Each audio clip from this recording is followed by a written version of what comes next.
Interestingly, one of the cables leaked by WikiLeaks and as reported by The Hindu established the US interest, the interest of the United States regarding biometrics in India. The US showed keen interest in, and I quote, India's strategic plan for utilizing biometric ID card technology in the military, law enforcement and private sectors.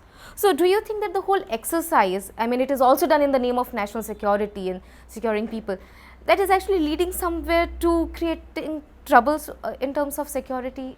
Many of us have been raising this question that among the two agencies, it's not that the others are innocent and benign, but among the two agencies who have been pre-qualified by the UID authority for doing deduplication and for basically for handling all our data, including biometric data, there is Accenture, who to us will seem like, our neighborhood corporate guy, who are actually, Accenture is actually on a border control project with the United States Homeland Security, okay? And the L1 Identity Solutions, which is like a, I mean to my mind a complete horror story. Their basic customer is the CIA. They have people from the CIA who kind of walk in and out of their office, in the sense they work with them, when they retire they go. They actually at not so long back they had the head of the CIA. When he retired, he was a director of the of L1 Identity Solutions. Now we are talking about handing over information to these agencies, which will then deduplicate us, and we are all asked to believe it's benign. We've been asking for explanations on how there can be any kind of security when these are agencies that are bound, tied so closely with the US establishment. I mean, isn't there such a thing as national security that they should be concerned about if our whole population's database is going to be available with a foreign country? The interesting thing, and I think it's sinisterly interesting in a sense, is that we have not got a single answer so far. The questions have been heard. Mainstream magazines have carried, I mean, it's not just that I sat somewhere and talked about it. It's been written about in the press, and press people have written about it, not only those of us who are working on the issue. And yet there isn't even an attempt at giving us an answer, nor has there been a change in policy. When we are talking biometrics, don't forget that this includes DNA. In India, we have a bill that has been floating around since 2007 called the DNA Bank Bill. So there are proposals that our DNA should be compulsorily banked with the government.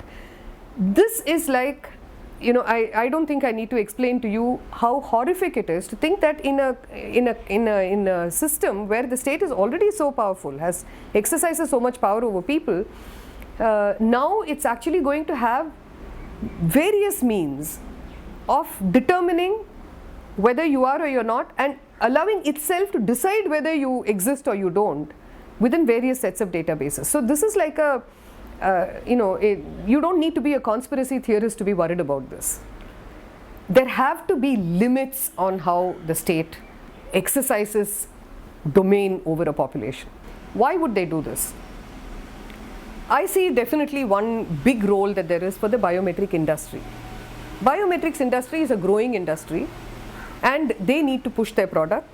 There are various ways in which you do it, and this is certainly one way. Yeah. Secondly, I think that the private industry, private enterprises are interested in this kind of data, because if they can converge data about people, if they can have various sets of data that they can work with, by looking at the population as a market, it's a very convenient kind of thing to have all these, all of this there. And they had to show how is the UID different from the voter ID card? Biometrics is the difference. So they had to show one more reason why technology needs to be used in a certain way. But notice also one thing, it is in the voter ID card system, it was not an outsourced system. The government took responsibility and conducted that exercise itself. So this is a completely outsourced system. So it is industry that is running it, that is controlling it, that is dictating it. The chairperson comes from the industry. But it's worse. The chairperson was chair also of another committee which produced what is called the Tag Up report. Okay. Tag Up is Technology Advisory Group for Unique Projects. Now, the one thing that I've learned over the past few months is that there is nothing unique about unique. You see the word unique being dropped everywhere. So but apart from that, in that Tag Up report, they have suggested that what what should be set up are national information utilities. That is, government has a large amount of data with it. Government should not, it's not capable of dealing with all this, and it's technologically not feasible either for them. So there should be private enterprise which will set up national information utilities to whom the government will hand over information, all that they collect under their various databases. It will be managed by these utilities, and they will be private entities which will act in the public interest. Now just think about what it means. And in the middle of all this, when you look at the Collection of Statistics Act, for instance, and when you look at the UID, both these are projects where they are talking about commercial use of the data that is being generated. So essentially, we are all, even a body as marker is now being converted into a commodity. Even at the international level, we are seeing some opposition being built vis-a-vis the bioprofiling of people. And what has been the international experience vis-a-vis biometrics? There are at least two things that are very interesting in this. One is how the US establishment abandoned its project for a real ID. George Bush was, his administration, after all, they brought in the Homeland Security, right? So and it's very interesting, I'm going to take a little diversion here, but our ASSOCHAM, along with KPMG, in 2010, August I think, they produced a report called Homeland Security in India. And in that they say NatGrid and UID are the two ways in which Homeland Security is going to be brought into India. So this is not innocent, that's all I'm saying. The kind of imagination that is being brought in from countries like the US. So there too, in 2005, they considered that they should have what is called a real ID, which would also have biometrics as an element. And then that fizzled out, and it didn't take off.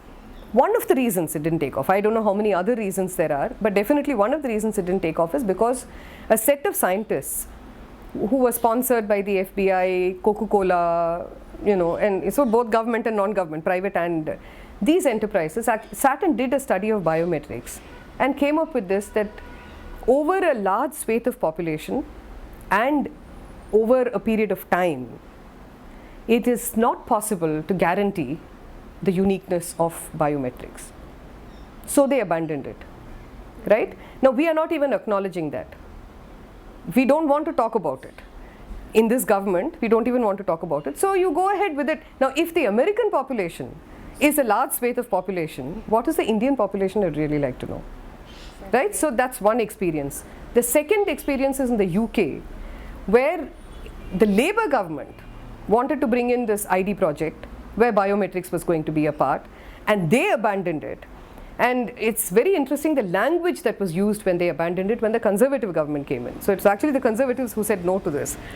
And there, the language they used was, the Home Secretary of that time, she said, well, she's perhaps still the Home Secretary, I'm not sure, but her thing was, she said, this is intrusive bullying. When you get into people's lives and you ask them to give all this data or else, this is intrusive bullying. And that was one. And the LSE report, and of course she also said that we are the servants of the people, not their masters. I think it's an extremely important statement, particularly for a country like this where the government is increasingly acting like it is our master on everything, and they have a right to control it. Which takes me, of course, back to a question that you asked earlier. Why would they do this? Biometric industry is one, but I think it is also a project of social control and social monitoring. I don't think there's any running away from it. When they are not interested, they don't need to use it. But if they get interested in you, tracking you, following you, knowing where you go, what kind of thing you do. What surprises me in this whole thing is how journalists have not got upset by this. They'll have there'll be no way that they can protect their sources if they're going to allow for a project like this to come in. But of course, that's a choice that different people make. But to go back to your question, the London School of Economics did a study. See, they have a identity project that's been on for a period of time, and those who wanted the project to go through, they castigated the London School of Economics identity project. Ultimately, they proved to be right in what they were saying. And in any case, when the project got removed, now one of the things they said was, look at the extraordinary expense that is involved in this. If you look at the UID project, one of the significant things is how they never talk expense. In fact, you've had the Prime Minister and I think even the Finance Minister saying that cost is no, it's not a concern. As and when it is necessary, we'll give you money. So the idea that you can have a country where you don't have enough money to feed a population, but you have enough to be putting it endlessly into a project which may or may not produce results. Mr. Nilekani calls it an open architecture. He says it's open architecture, so anybody can use it. I can't tell you that there is any particular use for it, but anybody can use it. Now for a project of that nature, where they are simply collecting the data without being sure whether it will be of any use, or not, there is a certain something about public expenditure and who that money goes to, which is significant. Thank you, Usha, for being with us. This was Usha Ramanathan, and we talked about biometrics and how it is going to affect the day-to-day lives of people. Definitely not in very positive fashion, very negative. Thank you. Thanks for listening.